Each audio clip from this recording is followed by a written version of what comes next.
Welcome to the sixth and final class in our series called Buddhist Activism for Today's World. Um, we'll start with a meditation as always, but before we do, I just wanted to share something. And um, those of you who watched the recording from this morning's class, I kind of gave the same message. I think it's meaningful enough to repeat, but Um, you guys may know that I lead a meditation at Aldo Leopold Middle School. Like they have meditation as part of their curriculum. And I go over there 3 afternoons a week and lead them through meditation. It's short, just, 20 minutes, and most of that time is spent telling a story that has a moral to it. But um, at Aldo, they don't call them rules, they call them norms. Aldo's charter school, kind of alternative approach, alternative languaging, which I love, by the way. They call them norms, and when they establish a norm, they make sure that everybody, students and faculty, are in agreement. And so Wednesday's meditation, there was these are middle schoolers, right? And some of them are more interested in meditating than others. And there was one young person there who kind of reminded me of me when I was his age. And I said I established a norm a few weeks prior, and I reminded him of it. And my reminder was that, it's okay if you don't want to meditate individually. You're not under any obligation or requirement to do so. But I want the norm to be that we don't disrupt others from meditating, right? It's okay if you don't want to meditate, Aldo Leopold middle schoolers, but if you sort of like disrupt or bring anybody else into your not wanting to meditate, that's when it becomes problematic. I feel really strongly about that because for both, for both middle school aged children and adults, in my view, meditation is the most valuable gift we have, or the most valuable opportunity that we have. Um, you know, we we have no choice when it comes to things like aging and sickness and death and the other three forms of suffering. We don't have any choice really either. Encountering things that we don't like, being parted from things that we do like, failing to satisfy our desires. Those are going to come whether we want them to or not. We really don't have any choice. But through meditation, we do have a choice in how to relate to those things. Yeah, which is huge, which is like the hugest thing in my opinion. And it's for that reason that I'm kind of a stickler about, okay, if and this isn't directed to you guys. This is not a disruptive group here, but but for that's why for the kiddos, it's just kind of a really bad thing when they keep somebody else from learning how to meditate. And I think that's just a valuable lesson for us too, in the importance of meditation. If we stop and think about it, through training our mind, which comes through meditation, we can choose how we relate to the inevitabilities of aging, sickness, death, and so forth. And that's everything, really. That's everything. If we can change our perspective and our view and our relationship with these inevitables, then it's kind of like changing the inevitables, really. Yeah, because our experience is our reality. And we refine our experience through training our mind, and we train our mind through meditation primarily. So just wanted to share that before we settled in for some meditation. And let's do so without further ado. As always, please take care to ensure that your spine is straight and relaxed. Our mouth is closed, our jaw is relaxed. And if you haven't already done so, please go ahead and softly close your eyes.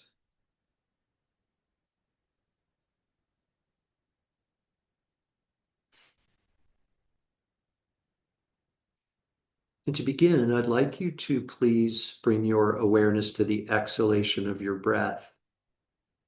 And very gently, allow your exhalation to be just a bit longer and a bit more pronounced than your inhalation.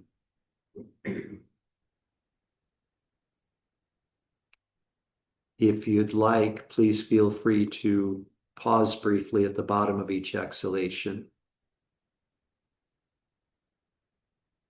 This meditation technique will allow both your physical body and your mind to start to settle and to rest,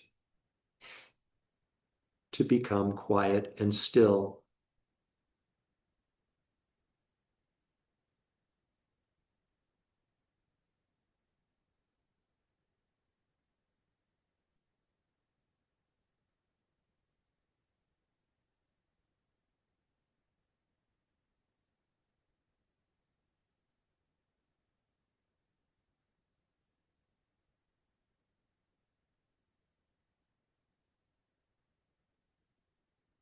Now is not the time to reflect on events that have occurred in the past. Those events cannot be changed, undone, or recreated. Nor is this the time to speculate about events that may or may not occur in the future. The future is unknown to us at this time. Now is the time to be fully present here in this moment. Now is the time to give yourself full permission to enjoy engaging in a practice that's going to bring you a peaceful state of mind and at the same time contribute to the creation of a peaceful world.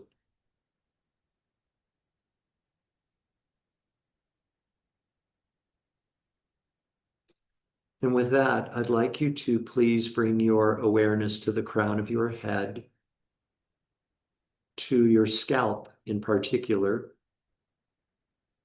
And I'd like you to allow at once all of the tiny muscles and nerves that support your scalp to become loose and completely relaxed.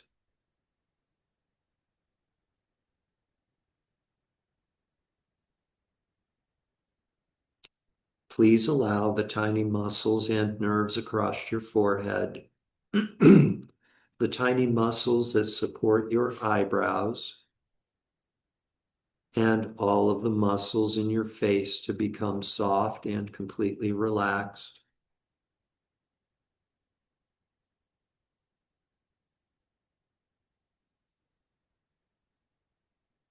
Your facial muscles become so soft and relaxed that it might feel as though the pores of your skin are opening up now.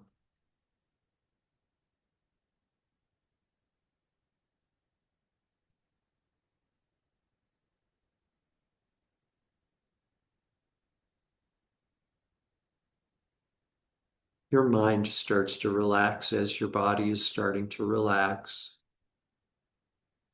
And for the remainder of our meditation this evening, I would invite you to bring your awareness not only to the sound of the words that you hear,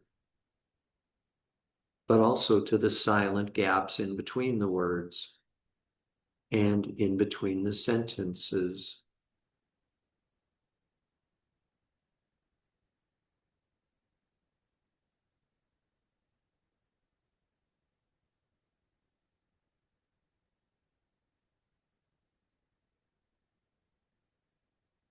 Please allow the tiny muscles that support your jaw to become soft and relaxed. Just allow any tension that you might be carrying in your jaw to dissipate, to drain away completely, to dissolve into empty space, to dissolve into space like emptiness.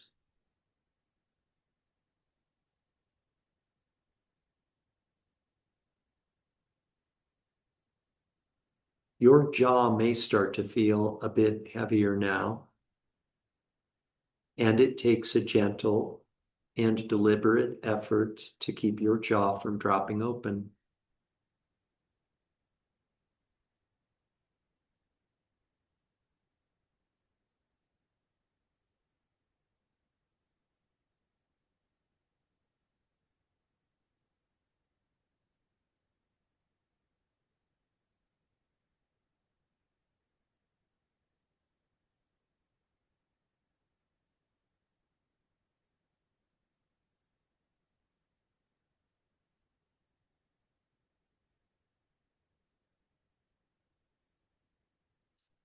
Please allow the muscles in your neck and your throat to become soft and relaxed, as well as the muscles in your shoulders, arms, forearms, wrists, hands, and fingers, all the way to your fingertips.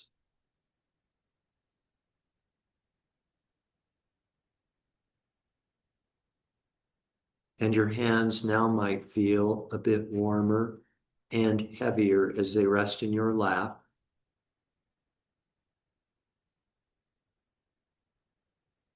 And your mind relaxes as your body relaxes.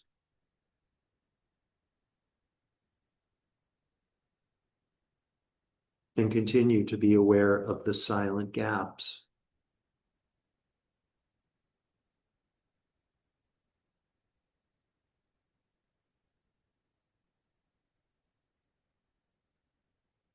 The muscles in your chest become soft and relaxed, and your lungs are now able to perform perfectly and without effort their natural function of breathing.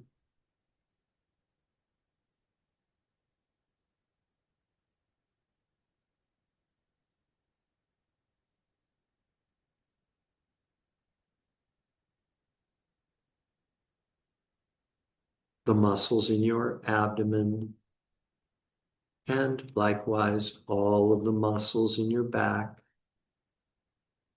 all of the muscles that support your shoulder blades and your spine.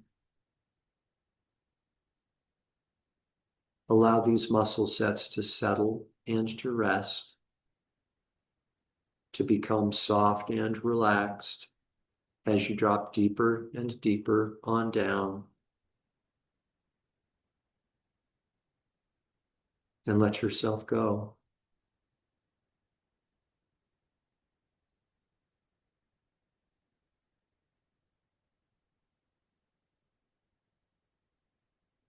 The muscles in your hips and your pelvic area become soft and relaxed, as well as the muscles in your legs, knees, calves, ankles, feet, and toes.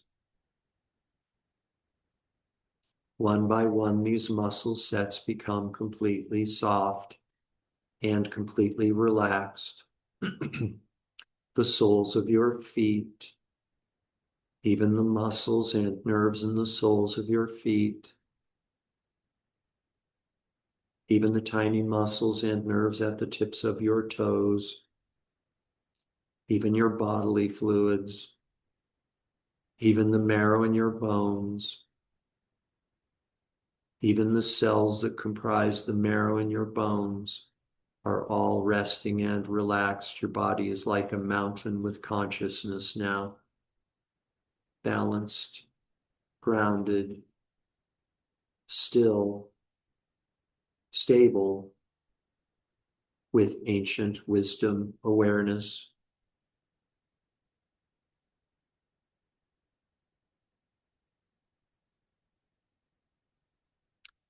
Your mind relaxes completely now as your body is completely relaxed. And let yourself go.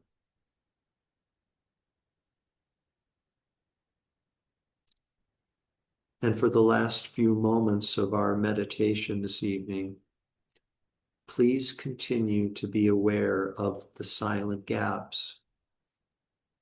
Rest in this silence. Allow yourself to become one with this silence.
Silence is the mere absence of sound.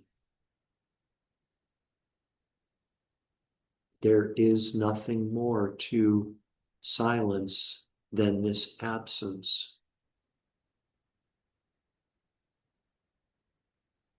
It is the absence of sound and nothing more that defines silence.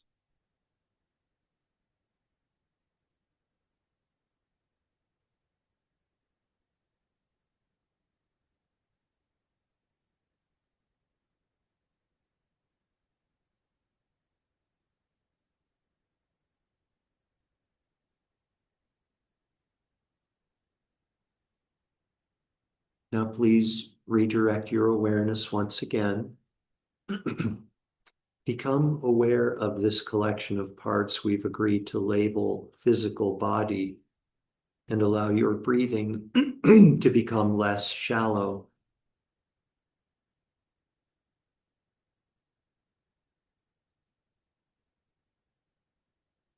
Taking deeper and deeper breaths, become aware again of the garments of clothing resting on the surface of your body.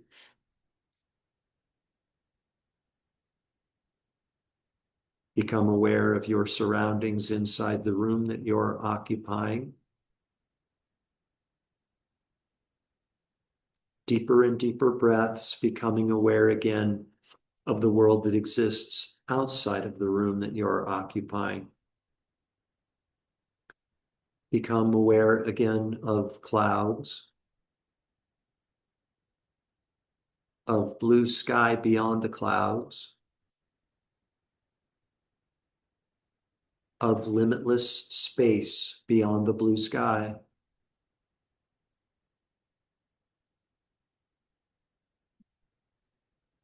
We dedicate all of the positive energy, all of the positive energy from this evening's meditation and Dharma class to world peace. May leaders of countries who are at odds with one another soon come to recognize that nothing is accomplished with minds of anger. Instead, may they resolve their differences using minds of patient acceptance, empathy, compassion, and wisdom. And may we individually make the greatest contribution to world peace we possibly can by resolving differences with others in our own lives using minds of patient acceptance, empathy, compassion, and wisdom.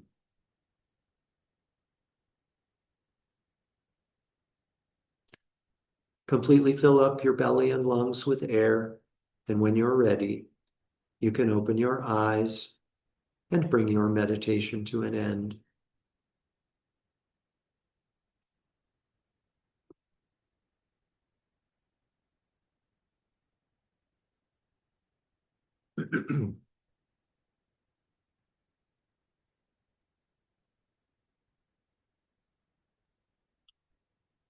Thank you very much. Welcome back.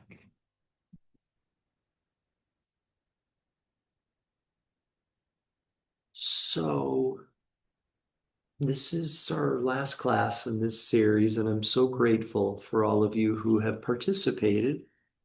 Um,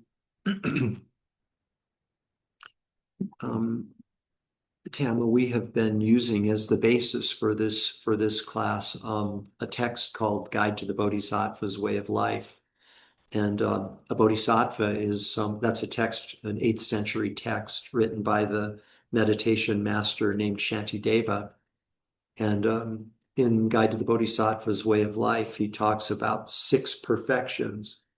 And tonight we're going to talk about the 6th perfection, which is wisdom.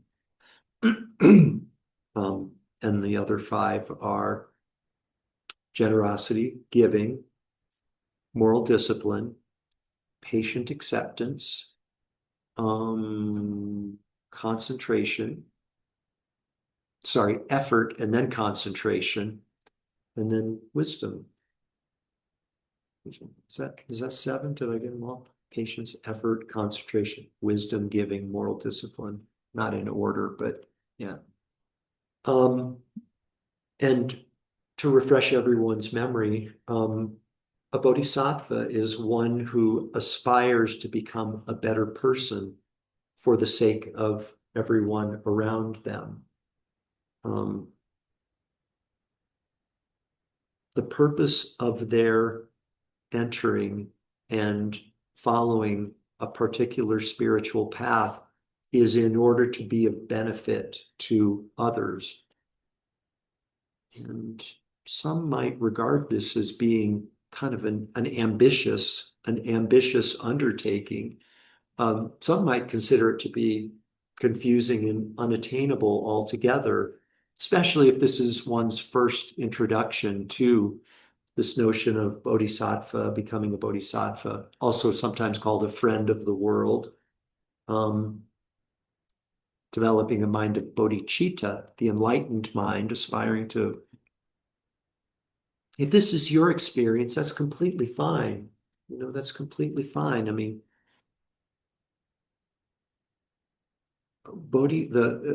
attaining the super accomplished state of a bodhisattva doesn't doesn't happen overnight. It takes time, it takes familiarity, it takes effort, one of the six perfections that we talked about. But my appeal, just as with the middle schoolers at Aldo Leopold Middle School, like when people ask me, what is your objective with these kids in meditation? And my answer is, and it's the truth, for them to come away from this experience and not hate meditation. If we can achieve that, then it will have been a worthwhile undertaking. Not the same about bodhicitta and becoming a bodhisattva. The measure of success isn't to come away not hating bodhicitta or being a bodhisattva, but just to maybe be open to the idea. Just sort of imagine what it would be like if everything that you did, eating, sleeping, drinking, as well as sort of traditional spiritual practices like meditation, studying spiritual books, reading spiritual books, going to ecstatic dance, whatever one's spiritual path is, as well as all of our other activities, sort of like mundane and super mundane. Imagine what it would be like if everything that you did was in the name of benefiting those around you, friends, enemies, and strangers. And if you walk away from this series saying, yeah, I'll hold some space for that, even if it's 1%, you know, then I will have considered this series a success. Just being open to the prospect of kind of changing our frame of reference for why we do everything from political demonstrations to working at the food bank, working at the food pantry, coming to meditation classes here, driving our car, sleeping, cleaning the house. Everything is in the name of benefiting others. Then we're treading the path of the bodhisattva, and that's a beautiful thing.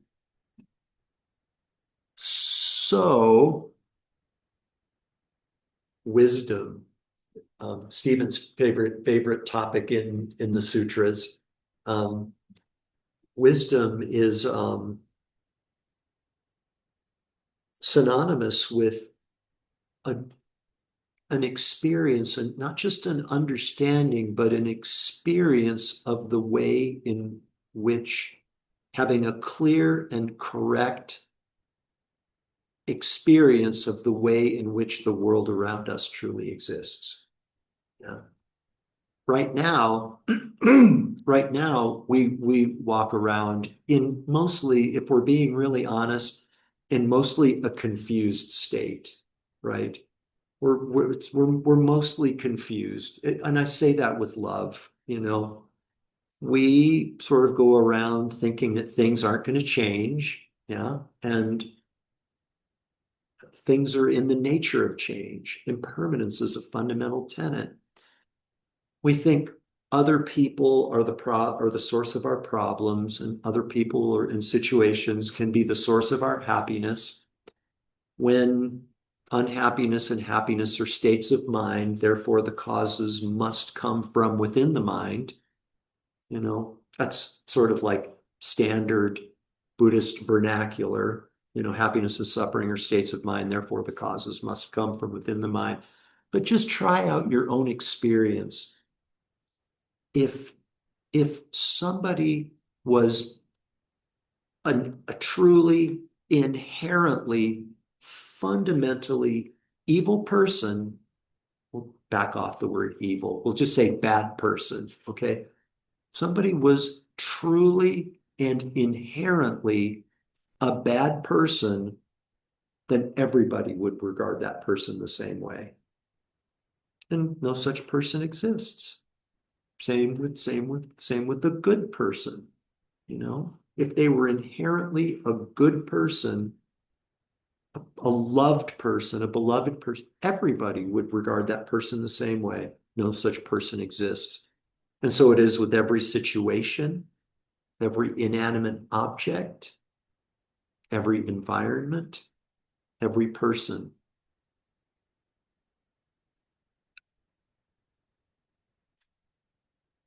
Bad and good people don't exist from their own side. We create good and bad people with our mind. We bring them into existence with our mind. So the question that the perfection of wisdom asks is, what's really there? Okay. Qualitatively, we can sort of roll with the fact that, yeah, regarding somebody as a good person and bad person, these are qualitative judgments, so that's pretty easy to roll with. But Buddhist teachings on wisdom say that even existentially, we create not good and bad people, but people with our mind. We create everything with our mind.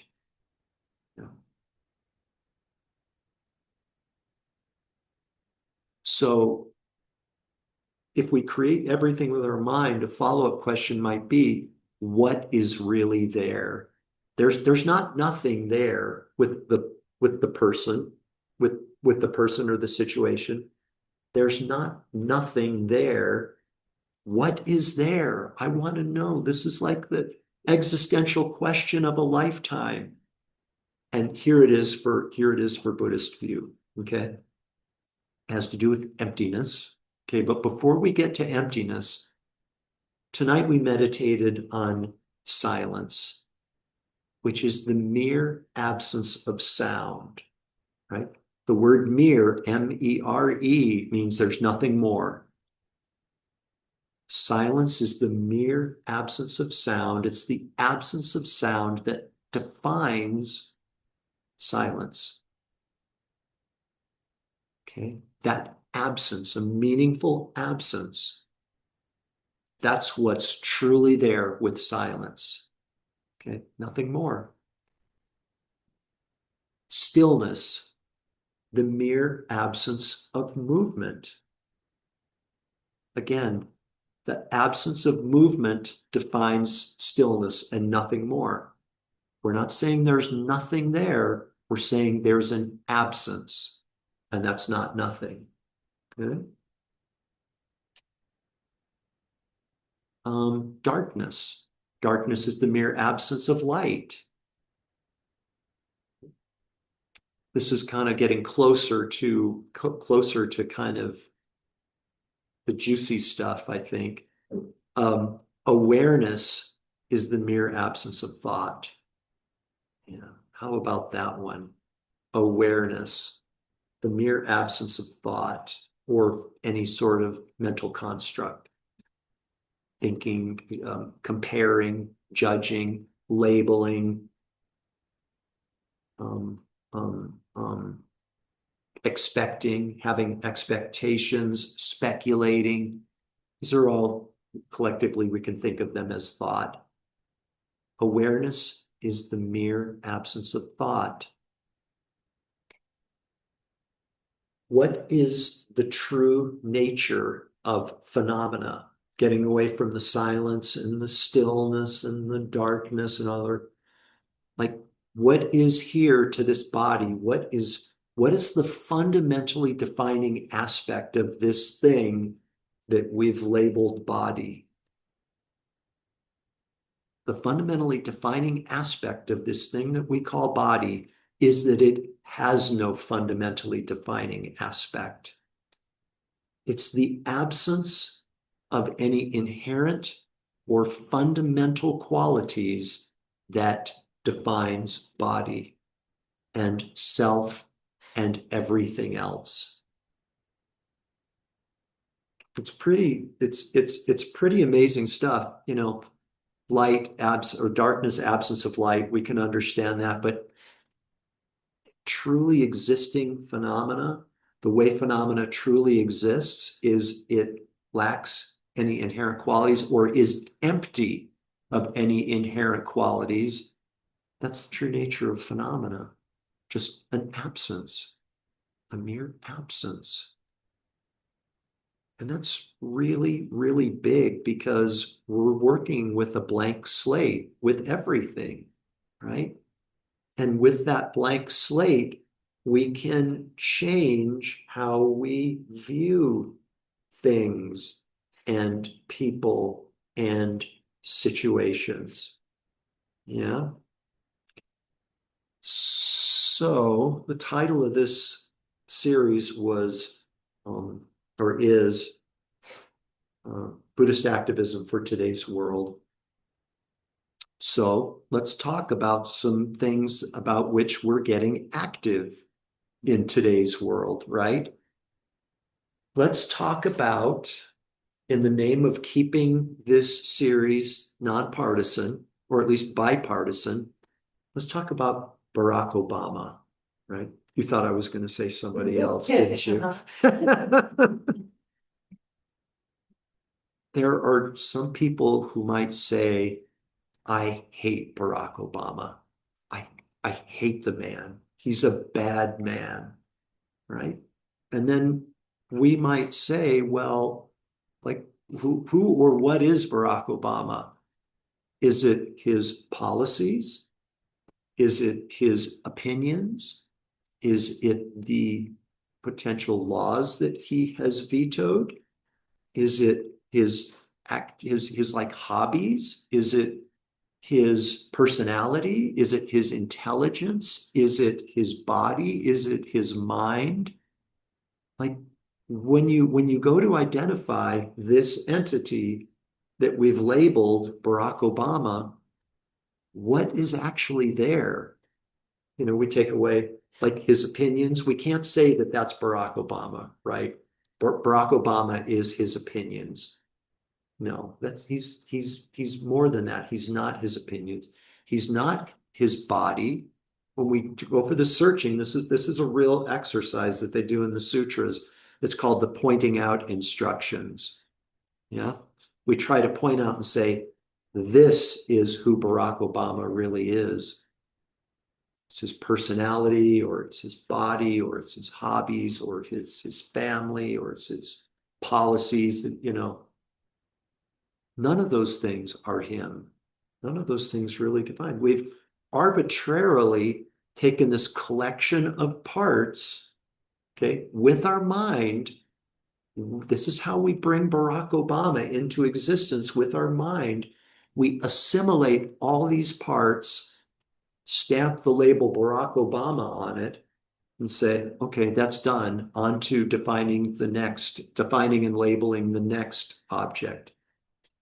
But when we go to find and throw out the things that aren't Barack Obama, his policies, his body, his mind, his personality, and everything, we can't find a Barack Obama. All we find is an emptiness of Barack Obama. Yeah. It's really deep and really profound. I think it's the deepest of all. Yet, out of this emptiness, how am I doing for time? Oh my gosh. This is the really big part, and I think the coolest part of emptiness. And Stephen, I know you're familiar with this. Out of this emptiness, out of this so Barack Obama, we break it down, come to a place of a mere absence of Barack Obama. What's the fundamentally defining nature, or the inherently existing nature of Barack Obama? He has no inherently existing nature. That's who he really is, or what he really is. There's an emptiness there. Yet, out of this space-like emptiness, there appears this man who used to be president of the United States, right? Tall, thin, yeah. Look for Barack Obama. He disappears into emptiness. Form is empty, is how they say it in the sutras. Okay. The second part of the Essence of Wisdom Sutra, also known as the Heart Sutra, emptiness is form. Form is empty. Emptiness is form. Out of this emptiness arises this man who is Barack Obama, right? We see him. We know who he is, right? my favorite, some of you have heard this, my favorite analogy to describe this phenomenon is this business that I propose we start. Yeah, I propose that we start a new business. This business is going to, we're going to get bottles of blue sky. Okay. We're going to rent a charter airplane. We're going to fly it up into the blue sky. We're going to have a bunch of empty bottles and we're going to seal it up, go back down to the ground, and we're going to sell bottles of blue sky. We'll make a fortune. We'll make, fund the, ACLU activities and fund Lotus Center and all this stuff. Okay. So everybody gets on the plane and we fly up into the blue sky. And as we get up there, blue sky disappears, right? All we can find is an absence of blue sky, an emptiness of blue sky. So we're discouraged and disappointed, and we tell the pilot to fly back down to the Grant County Municipal Airport, and we get off the plane. And out of that space-like emptiness appears blue sky. There it is. Go back up in the plane, come back down, you know. Form is empty, emptiness is form. We go to try to find the thing, all we find is an absence of the thing. Form is empty. Yet, out of this space-like emptiness, stuff appears. It appears to our mind. Barack Obama, blue sky, Donald Trump, right? Elon Musk, whoever, whatever political figures we want to plug in here. Yeah. So I don't expect us to the extent that we have aversion or attachment to any of these figures, I don't expect us to turn our opinions on a dime and completely reverse course. It's just kind of something to think about. We create all of these figures with our mind. Why? Because from their own side, they lack inherent existence. They're empty of any fundamentally defining or inherent qualities, aspects, properties, everything. So we change our mind, we change our experience of these figures and everything about it. 6:14. Fortunately, we don't have time for questions and discussion.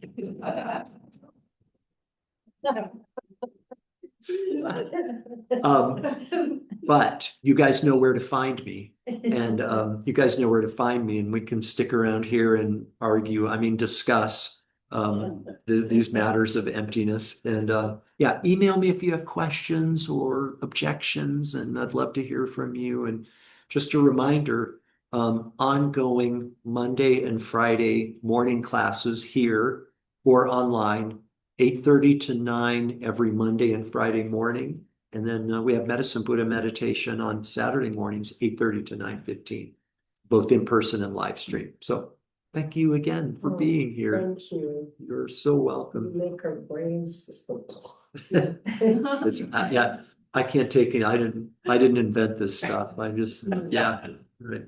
Thanks, Jim. Thanks, Grace. Bye-bye. Bye.